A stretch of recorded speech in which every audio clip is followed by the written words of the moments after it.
दर्द का रिश्ता होता है। मैंने सुनील को हरिद्वार से 35 किलोमीटर दूर एक गांव में छुपा कर रखा है। वहां कोई नहीं पहुंच सकता, पुलिस तो हरगिज नहीं पहुंच सकती। लेकिन आप तक तो पहुंच सकती है ना। आप कह रहे हैं कि कोई बात नहीं, जबकि आपका चेहरा साफ साफ बता रहा है कि जरूर कोई बात है। किसी भी बात को सामने लाने का वक्त होता है। सुनील को कैसे ढूंढना है और उसे कैसे पकड़ना है ना, वो आप लोग सोचिए। उसके लिए बरखा को वहां अकेले छोड़ने की जरूरत नहीं है।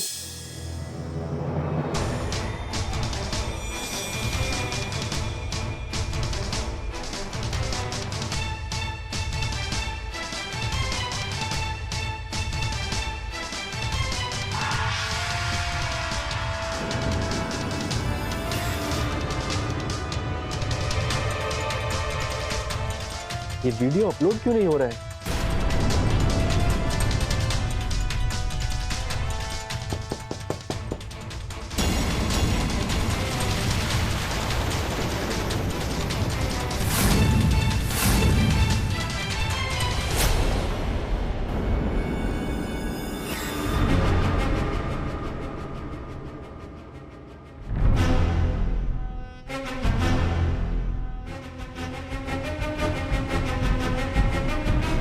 बाकीलाल जी, आप आइए। आप इस वक्त यहाँ? मैं तो समझा था कि आप सो गए होंगे। ढोलिया साहब, आज रात मुझे नींद कहाँ से आएगी? मैं ऐसे ही बैठा था नैना के साथ और बातें कर रहा था। नैना कह रही थी कि दुश्मनों ने अपने आप को बचाने के लिए कुछ ना कुछ कर लिया है। अब हमें भी अपने आप को बचाने के लिए कुछ ना कुछ तो करना ही पड़ेगा अपने हिसाब से। बाकीलाल जी, मैं तो बस आपकी हाँ का इंतजार कर रहा हूँ। आप कहिए तो अभी रातों रात उस सुनील के बच्चे को खत्म करवा देता हूँ। हाँ, फैसला तो करना ही पड़ेगा और किसी ना किसी नतीजे पर पहुंचना पड़ेगा। लेकिन एक काम करना पड़ेगा ढोलिया साहब आपको। ये काम आपको खुद करना पड़ेगा। और एक बात का ध्यान रखिए, किसी को कानों कान खबर नहीं होनी चाहिए। बाकीलाल जी, आप मुझ पर शक कर रहे हैं? नहीं, मुझ पर? श्रवण डोलिया पर? बाकीलाल जी, मैंने आपके लिए पहले भी काम किया है, आपको याद है? मैंने आपके कहने पर माँ जी को, मेरा मतलब है उस बुढ़िया को ठिकाने लगाया था और किसी को आज तक नहीं पता चला। आपने कहा था कि उसकी लाश किसी को मिलनी नहीं चाहिए, तो आज तक उसकी लाश किसी को नहीं मिली और आप मुझ पर शक कर रहे हैं? मुझ पर?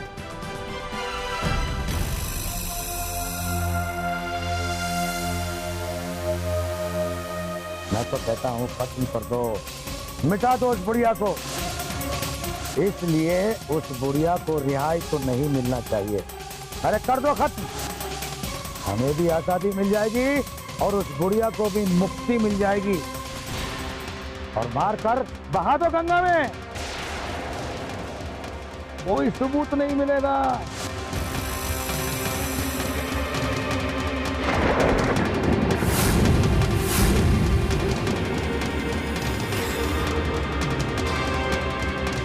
बाकीलाल जी? नहीं, मुझे आप पर कोई भी शक नहीं है ढोलिया साहब, लेकिन मेरी आपसे गुजारिश है कि इस काम को आप खुद करें, किसी दूसरे से ना करवाएं। समझ रहे हैं ना मेरे हिसाब से? ठीक है, तो कल सुबह ही मैं हरिद्वार के लिए निकलता हूँ, लेकिन कल मुझे थोड़ा धनवन भी दे दीजिए। हाँ, दे दूंगा अपने हिसाब से।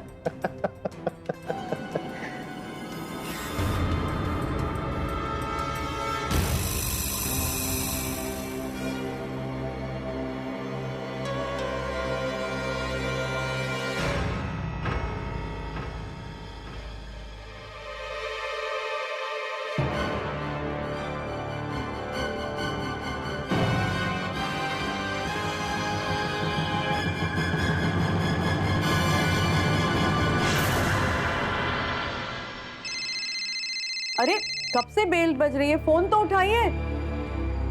देखता हूँ, पता नहीं किसका फोन है, कोई नया नंबर है। बात करके देखिए। अरे बाबा, आज सुबह से जितनी भी खबरें मिली हैं सब बुरी खबरें मिली हैं, कोई अच्छी खबर मिली नहीं। आज तो लगता है मेरा दिन और नक्षत्र दोनों खराब है। एक बार बात तो कीजिए, फिर कह देना कल फोन करता। कीजिए, बात कीजिए। अब आप कहते हो तो कर लेता हूँ। हेलो, सुनील जुयाल बोल रहा हूँ बांकेलाल जी। अरे तो तुम हो? ओह बांकेलाल जी, पता है बड़ी मुश्किल से आपको फोन कर पा रहा हूँ। टेलीफोन डायरेक्टरी में 25 बांकेलाल हैं जो दिल्ली में रहते हैं। आपका 14वां नंबर है। क्या? बांकेलाल जी, आपकी वजह से मुझे परेशान तो बहुत होना पड़ा, फिर भी आपने मुझे पैसे दिए थे। फिर मैंने सोचा कि आपके घर का नमक खाया है तो क्यों ना आपको सच्चाई से आगाह करा दूं। तुम इस वक्त हो कहाँ सुनील? ये जानकर आप क्या करेंगे बांकेलाल जी? अब तुम नहीं बताओगे तो कोई बात नहीं, लेकिन तुम बताओ या मत बताओ, मुझे मालूम है कि इस शहर में तुम्हें कोई अपने साथ रखे या ना रखे, लेकिन श्रवण भाई तुम्हें अपने साथ जरूर रखेंगे। श्रवण भाई ने मुझे फोन करके बताया था कि तुम उनके साथ रह रहे हो। कोई बात नहीं, आराम से, सुकून से, हिफाजत से रहो। ये क्या बकवास कर रहे हैं बांकेलाल जी?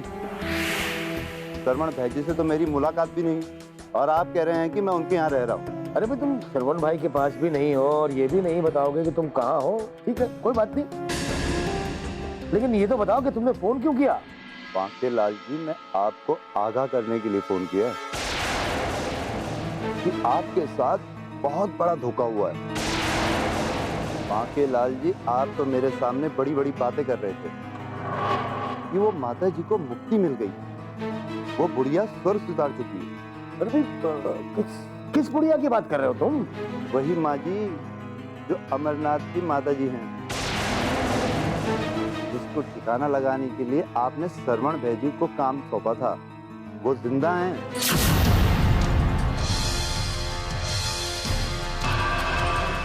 ये क्या बकवास कर रहे हो तुम? बांकेलाल जी, ये आप बकवास समझ रहे हैं? मैं उन्हें अपनी आंखों से देख कर आ रहा हूँ। वो अभी भी मुकुंद प्रसाद के साथ उनके घर में रह रही हैं। क्या? हाँ बांकेलाल जी, अब ये क्या मामला है, ये आप ही जानिए और आप ही सोचिए। मैंने सोचा कि आपको सच्चाई बता दूं। कुछ ना कुछ गड़बड़ तो जरूर है। अगर ये खबर सही निकली या तुमने सही खबर दी है तो बहुत बड़ी खबर है और बहुत बड़ा इनाम मिलेगा तुम्हें इसका। अब ये नंबर तुम्हारा ही है ना सुनील? मैं तुम्हें कभी भी फोन करूंगा। अभी अभी तुम्ही ने कहा ना कि तुमने मेरे खाए हुए नमक का कर्ज चुकाया है, तो मैं तुम्हें कभी भी फोन करूंगा। ठीक है बांकेलाल जी, मैं इंतजार करूंगा। ठीक है।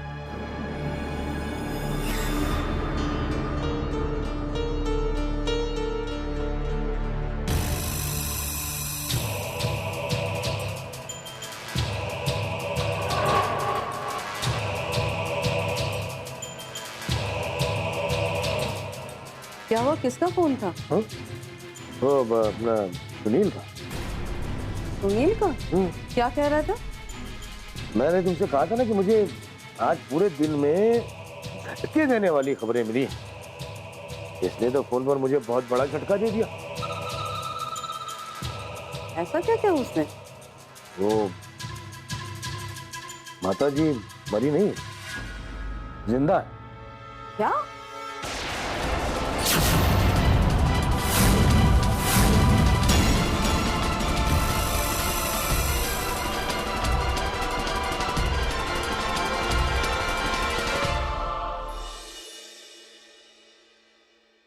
मजा आ गया भाई साहब। आज कितने दिनों बाद जाकर ये लगा है कि हम सब ने एक साथ बैठकर खाना खाया। भाई साहब आप नहीं थे तो खाने खाने की किसी को सूझी नहीं थी, बस सब एक दूसरे को यूं ही पूछते रहते थे कि उसने खाना खाया है नहीं, किसने खाया। ऐसे सब चलता था। आप बिल्कुल ठीक कह रहे हैं चाचा जी, यही तो रिश्तों का अपनापन। इसीलिए तो आज भी गर्व होता है उन परिवारों पर जो एक दूसरे के साथ रहते हैं, सुख में दुख में, हर वक्त।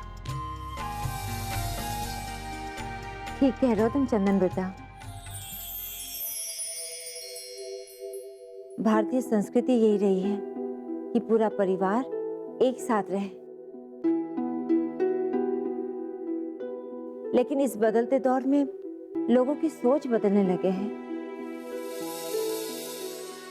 लोग अपनों से दूर रहने लगे हैं, ना खुशियां साथ मना पाते हैं और ना ही गम बांट पाते हैं। आप बिल्कुल ठीक कह रही हैं चाची जी।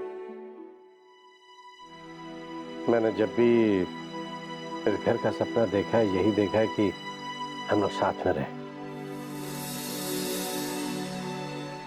और यही वजह है कि आज हम लोग साथ हैं। लेकिन बीच में मुझे ऐसा लगने लगा था कि ये परिवार बिखर जाएगा, टूट जाएगा, लेकिन ऊपर वाले का लाख लाख शुक्र है कि उसने टूटते हुए परिवार को बचा लिया। हाँ भाई साहब, गलतियां तो हमसे भी हुई थी, लेकिन ये आपकी अच्छाई है कि आपने हम में से किसी को टूटने नहीं दिया और आज आप वापस घर आ गए। बस अब तो मैं भगवान से यही प्रार्थना करती हूँ कि फिर से हमारी खुशियों को किसी की नजर ना लगे। मैं आप लोगों के लिए फूड्स लाती हूँ। अरे हाँ चंदन, तुम और वैभव बार बार मुझसे ये कह रहे थे कि जब भाई साहब वापस आ जाएंगे तो कोई ऐसी खुशखबरी हमें सुनाओगे जो इससे भी ज्यादा बड़ी खुशखबरी होगी। अरे भाई, क्या है वो खुशखबरी, बताओ। खुशखबरी? कैसी खुशखबरी? हाँ भाई साहब, इन दोनों ने मुझसे कहा था कि ऐसी खबर सुनाएंगे जिससे हमारी खुशी और 4 गुना हो जाएगी। बताओ चंदन, कौन सी खबर है वो बताओ। अंकल, वैभव के ऊपर लगा हुआ कलंक मिट गया और फिर अमरनाथ अंकल को बेगुनाह मानकर कानून ने जमानत दे दी। क्या ये खुशी कम है? अरे हाँ भाई, ये खुशी तो बहुत बड़ी है, लेकिन इसके अलावा भी तुम दोनों कोई बहुत बड़ी खुशखबरी सुनाने वाले थे, वो तुम बता नहीं रहे। अंकल, मुझे लगता है कि अभी उस खुशी का वक्त नहीं आया है, और वैसे भी अगर हम लोग साथ रहेंगे तो बहुत सारी खुशियां देखना बाकी है। आप लोग बात कीजिए, मैं थोड़ी देर में आता हूं।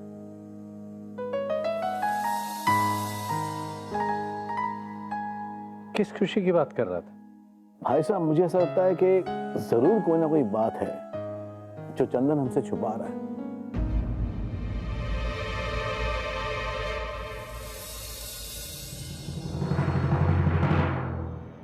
क्या सोच रहे हैं आप? मैं ये सोच रहा था कि सुनील अगर कह रहा है कि बुड्ढी जिंदा है, तो फिर ये जो श्रवण ढोलिया है ये हमारे साथ खेल खेल रहा है। लेकिन क्यों और किस लिए? ये मुझसे कहता है कि सुनील इसके कब्जे में है, जबकि सुनील तो इससे मिला भी नहीं है, और इसने ये भी कहा कि माताजी को ठिकाने लगा लिया, जबकि माताजी जिंदा है। कमाल कमाल की बात है नैना, ये कोई बहुत बड़ा खेल है जो हमारे साथ खेला जा रहा है अपने हिसाब से। कहीं इसने झूठ तो नहीं बोला? 10 लाख की लालच में झूठ तो नहीं बोल रहा ये?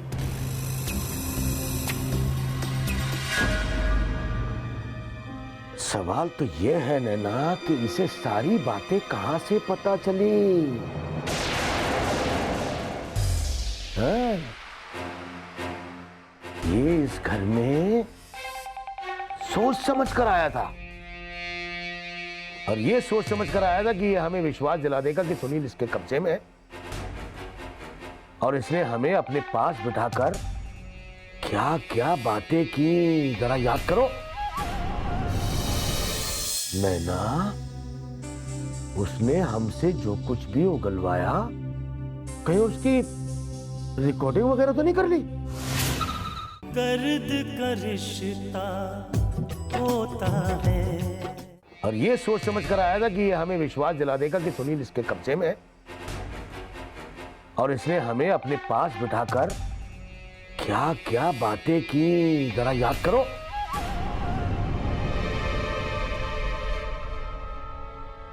क्या आपने सुनील से शिखा पर गोली नहीं चलवाई? पूछिए पूछिए भाभी जी से। अब बताइए, मैं ये कैसे जानता हूं? मैं कैसे बताऊं कि आप कैसे नहीं जानते? क्योंकि मुझे ये सुनील ने बताया है। आपने सारा प्लान बनाकर सुनील को भेजा था और उसे समझाया था कि उसे कैसे कालरा की छत पर जाना है और वहां से लटक कर कैसे गोली चलानी है, ताकि जब पुलिस वहां जाए तो खिड़की के नीचे उसे किसी के कदमों के निशान न मिले, ताकि शिखा की मौत के बाद वैभव बुरी तरह फंस जाए। और बांकीलाल जी, ये भी सच है कि सुनील को इस काम के लिए रिवॉल्वर भी आपने दिया था। एक बात समझ में नहीं आई मेरे नैना, कि वो सुनील के बारे में बताकर हमें विश्वास दिला रहा था या फिर हमसे सच्चाई उगलवा रहा था। मुझे भी लगता है कि कोई ना कोई बात तो जरूर है। सोचने वाली बात एक और है नैना, हो सकता है नैना कि इसने बुढ़िया को नहीं मारा हो। यह भी हो सकता है इसने मारने की कोशिश की हो और बुढ़िया इसके हाथों से बचकर निकल गई हो। लेकिन यह कैसे हो सकता है कि ये बुढ़िया जो है वो मुकुंद प्रसाद चौरसिया के घर पहुंच गई? क्या ऐसा तो नहीं कि ये श्रवण ढोलिया हमारे दुश्मनों से मिल गया हो अपने हिसाब से?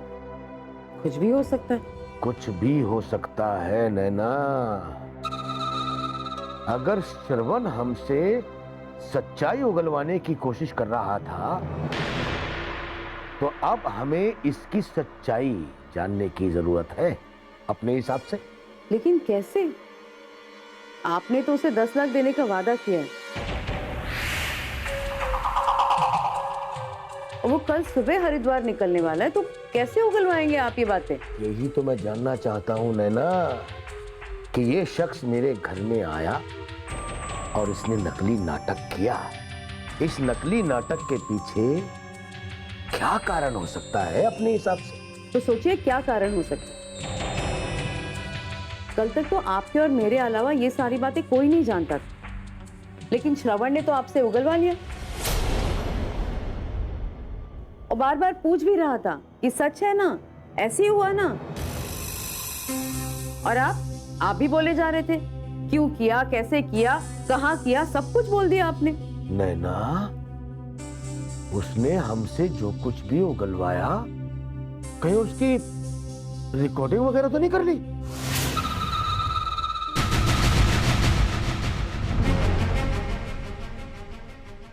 मुझे तो लगता है नैना कि दाल में कुछ काला है।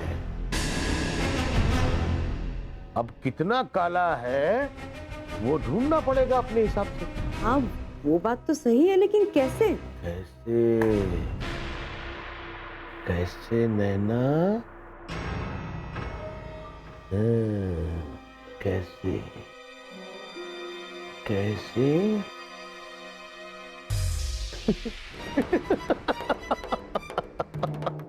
नैना, वो ऐसे। कल कितने हक से तुमसे उसने जूस मांगा था और तुमने उसे जाकर पिलाया भी था ना? कौन सा जूस था? मैंगो, हापुस। तो आज उस हापुस में मैंगो जूस के साथ साथ दूसरा जूस भी मिला दो। बेहोशी वाला।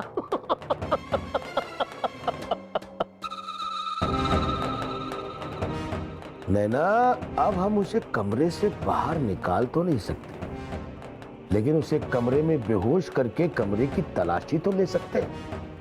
तो फिर जाओ, जूस ले जाओ उसके लिए। वो जूस पीने से ना नुकुर करे तो उसको इमोशनली पिलाओ, जबरदस्ती पिलाओ। अब ये तुम्हारी जिम्मेदारी अपने हिसाब से। ठीक, करती हूँ।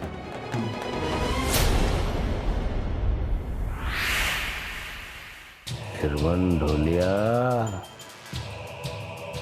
वो क्या था कमरे में जो मैंने देखा था?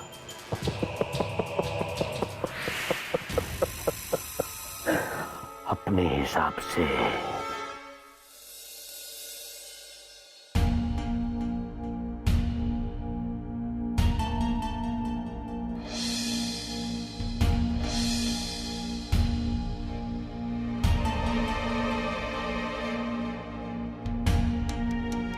पता नहीं क्या बात है वैभव, वीडियो रिकॉर्ड तो सारे हो गए हैं लेकिन अपलोड नहीं हो रहे हैं। लेकिन ऐसा कैसे हो सकता है? जितनी बार अपलोड कर रहा हूँ एरर दिखा रहा है।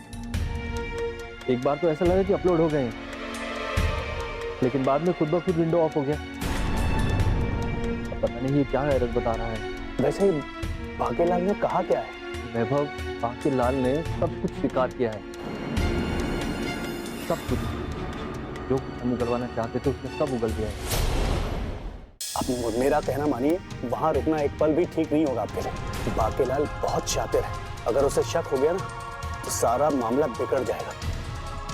दर्द का रिश्ता होता है। वैभव, बांकेलाल ने सब कुछ स्वीकार किया है, सब कुछ। जो कुछ हम उगलवाना चाहते थे उसने सब उगल दिया है। उसने ये भी स्वीकार किया है कि उसके बीमार बेटे की मौत हुई थी और किसी ने उसकी मदद नहीं की थी। बस इसी बात का बदला ले रहा है बांकेलाल। वैभव, ये समझ लो कि जो कुछ हम उससे उगलवाना चाहते थे उसने सब उगल दिया है। जल्दी कीजिए, जल्दी से वो वीडियो अपलोड कीजिए। अरे कोशिश कीजिए, हो सकता है वीडियो की साइज बड़ी है इसलिए अपलोड नहीं हो रहा होगा। हाँ वैभव, ये हो सकता है क्योंकि वीडियो काफी बड़ा है। हो सकता है इसी वजह से अपलोड नहीं हो रहा है। कई बार नेट स्लो होने की वजह से भी वीडियो अपलोड नहीं होता है। वैभव देखो, मैं आज रात को भी अपलोड करने की कोशिश करता हूँ और कल सुबह मुझे यहाँ से निकलना भी है। और अगर रात में अपलोड नहीं हुआ तो मैं कल सुबह मिलकर तुम्हें दे दूँगा। हाँ ये भी ठीक है। वैसे भी तो काम हो चुका है, वहां रुकना आपके लिए ठीक नहीं है। आपको तो आज ही वहां से निकल आना चाहिए। नहीं वैभव, अगर मैं ऐसा करता तो बांकेलाल को मुझ पर शक हो जाता। मुझे बांकेलाल से अपना पैसा भी निकलवाना है। कल सुबह वो मुझे पैसे देगा और तब मैं यहाँ से निकलूंगा। नहीं नहीं नहीं, आप एक काम कीजिए, वो वीडियो लेकर आप तुरंत वहां से निकलिए। और वैसे भी जिस मकसद के लिए आप वहां थे वो हो चुका है। और आप मेरा कहना मानिए, वहां रुकना एक पल भी ठीक नहीं होगा आपके लिए। बांकेलाल बहुत शातिर है, अगर उसे शक हो गया ना तो सारा मामला बिगड़ जाएगा। आप समझ रहे हैं ना मेरी बात? आप निकलिए वहां से तुरंत। ठीक है, जय गंगा माई।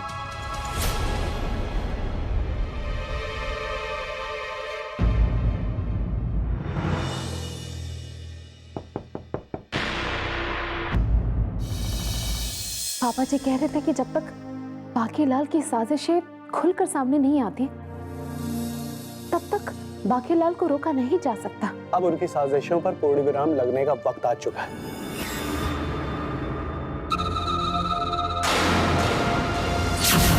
तुम ये कहकर हमारी सोच नहीं बदल सकते कि वो हमारी मदद करेगा। मैं उसे कभी माफ नहीं करूंगा। और एक बात चंदन, उसे कभी मेरे सामने मत लाना तुम।